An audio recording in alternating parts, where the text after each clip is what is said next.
जिस कौम की बेटियां टिकटॉक पर नाचती हैं और इस कौम के शाहीन उन्हें बड़ी खुशी से देखते हैं। और यही बेटियां और बेटे जब वालिदैन बनेंगे तो सिवाय नाचने वालों के और क्या पैदा करेंगे, और ये माएँ क्या तरबियत करेंगी। हकीकत तो ये है कि बेगैरत हिंदू और यहूदी नहीं, बेगैरत आप हैं, आप पाकिस्तानी बेगैरत हैं। हकीकत तो ये है कि बेगैरत हिंदू और यहूदी नहीं, बेगैरत आप हैं, आप पाकिस्तानी बेगैरत हैं।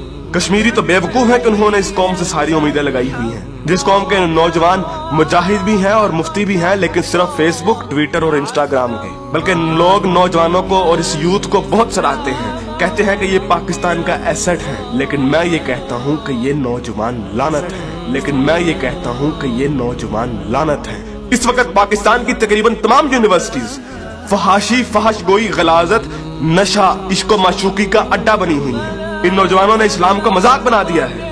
इन्हीं नौजवानों ने मॉडर्निज्म के नाम पे फहाशी और बेहयाई को रिवाज दिया है। हर लड़की आजकल टाइट्स पहन के फिरती है। इस्लाम और तहजीब का कोई नामो निशान ना यूनिवर्सिटीज में है ना कॉलेजेस में। इस्लाम और तहजीब का कोई नामो निशान ना यूनिवर्सिटीज में है ना कॉलेजेस में।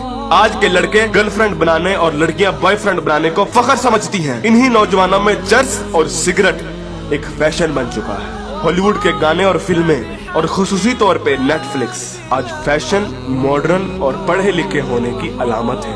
और फितने सिर्फ शहरी इलाकों में ही नहीं, देहात में अक्सर मसाजिद खाली पड़ी रहती हैं। बमुश्किल किसी मस्जिद में एक सबसे ज्यादा नमाजी होते हैं। और झूठ, शरीकेबाजी, बदला और फसाद जितना देहात में होता है उतना तो शहरों में भी नहीं होता। अक्सर कॉलेजेस और यूनिवर्सिटीज के असातिज़ा फहश किस्म की जुगते लगाते हैं और बच्चों को बजाय अखलाकियात की तालीम देने के खुद बद अखलाकी की मिसाल बने होते हैं। और ऐसा क्यों ना हो जब टीचर 45 मिनट पढ़ाने के पैसे ले लेता है लेकिन 20 मिनट पढ़ाता है और बाकी टाइम या तो मोबाइल पे गुजारता है या जुगतबाजी में या मजाक करने में। तो जब असातिज़ा तक के पेट में हराम की कमाई होगी तो वो क्या अखलाक सिखाने में। तो जब असातिज़ा तक के पेट में हराम की कमाई होगी तो वो क्या अखलाक सिखाएं। और सबसे बढ़कर हम जिन्स परस्ती और लौंडेबाजी पे बने हुए मजाक इस कदर आम हो चुके हैं, इस कदर आम हो चुके हैं कि सोशल मीडिया पर चलने वाले बिलावल भुट्टो और शेख रशीद की मीम्स इस कदर आम हो गई हैं कि जैसे ये कोई मसला ही नहीं, जैसे ये कोई खिलाफे इस्लाम, खिलाफे तहजीब कोई बात ही नहीं। ये फितना मजाक मजाक में इस कदर आम हो गया है कि अब तो कोई स्कूल, कोई कॉलेज, कोई यूनिवर्सिटी से मुस्तस्ना नहीं। जिस कौम के बच्चे 12-12, 13-13 साल की उम्र में स्कूलों से ही फहाशी और पोर्नोग्राफी के मरीज बन जाते हैं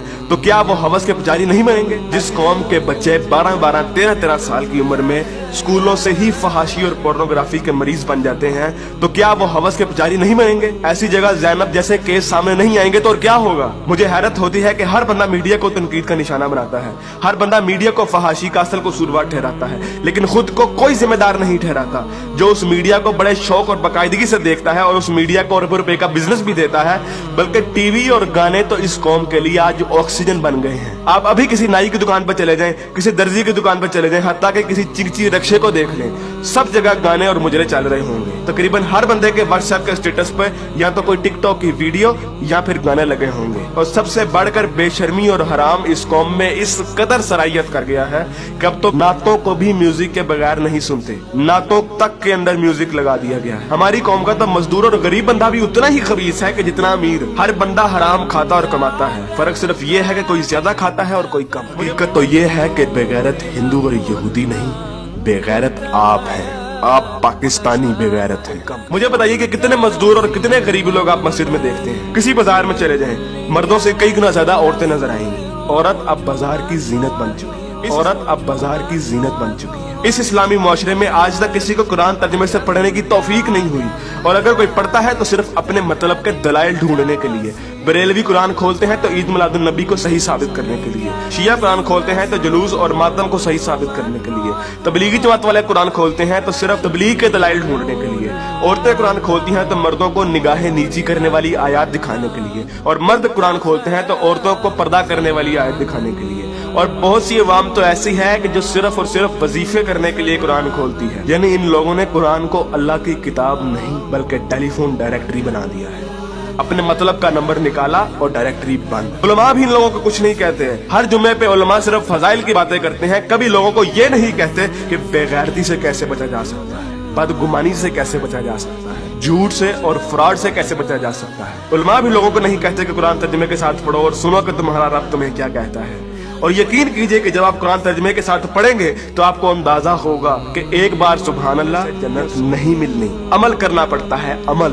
لیکن ہمارے میٹھے میٹھے علماء اور مبلغ صرف اور صرف محبتیں بانٹنے پر جنتوں کا ویزا دے دیتے ہیں۔ جس ملک میں دنیا میں سب سے زیادہ عید میلاد النبی منائی جاتی ہو، محرم کے جلوس نکلتے ہوں، تبلیغی جماعت والے تبلیغ کرتے ہوں، وہی ملک دنیا میں کرپشن اور جھوٹ اور حرام کمانے میں سب سے آگے ہے۔ تم لوگ قربانی کے لیے جانور بھی لیتے ہو تو صرف لوگوں کو دکھانے کے لیے، اپنا سٹیٹس قائم کرنے کے لیے۔ یقین کیجیے اصل غدار آپ ہیں، یعنی آپ پاکستانی قوم۔ حقیقت تو یہ ہے کہ بے غیرت ہندو اور یہودی نہیں، بے غیرت آپ ہیں، آپ پاکستانی بے غیرت ہیں۔ جی ہاں ساتھیوں، کچھ حقائق تلخ ہوتے ہیں مگر سچ پر مبنی ہوتے ہیں۔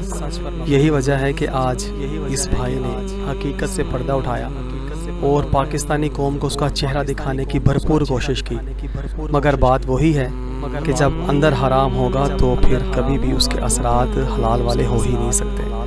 تو ضرورت آج اس امر کی ہے کہ اگر ہم لوگ اس پورے نقشے کو بدلنا چاہتے ہیں تو اپنے بچوں کو تعلیمات اسلامیہ کے زیور سے آراستہ کر دیں، تعلیمات اسلامیہ کے نور سے روشن کر دیں۔ اس کے علاوہ کوئی حل جی ہاں ہے ہی نہیں، بالکل اس کے علاوہ کوئی حل نہیں ہے۔ جب ہمارے بچے دین کی تعلیمات، اسلام کی تعلیمات پڑھ کے پروان چڑھیں گے تو انشاءاللہ تعالی ہر طرف روشنی پھیلے گی، ہر طرف صبح کی کرنیں دور تک اپنی روشنی کو بکھیرتے ہوئے ہر اندھیرے کو روشنی کے نور سے جل تھل منور کر دیں گے۔ اس کے علاوہ کوئی حل نہیں ہے۔ اللہ تعالی ہمیں سمجھنے کی توفیق عطا فرمائے، اپنے بچوں کو اسکول، کالج اور یونیورسٹیوں سے دور کرنے کی ہمیں ہمت طاقت دے اور دین اسلام کی تعلیمات کے ساتھ جوڑ کے ان کی زندگیوں کے شب و روز ہمیں گزارنے کی رب تعالی ہمت طاقت توفیق عطا فرمائے، تاکہ پھر سے ہم اپنا کھویا ہوا مقام و مرتبہ پوری دنیا پہ پرچم اسلام کو نافذ کر کے اللہ اور اللہ کے نبی صلی اللہ علیہ وآلہ وسلم کی تعلیمات کے ساتھ روشن کرتے ہیں۔ ساتھیوں، لائک، سبسکرائب اور بیل آئیکن کو ضرور دبائیے گا۔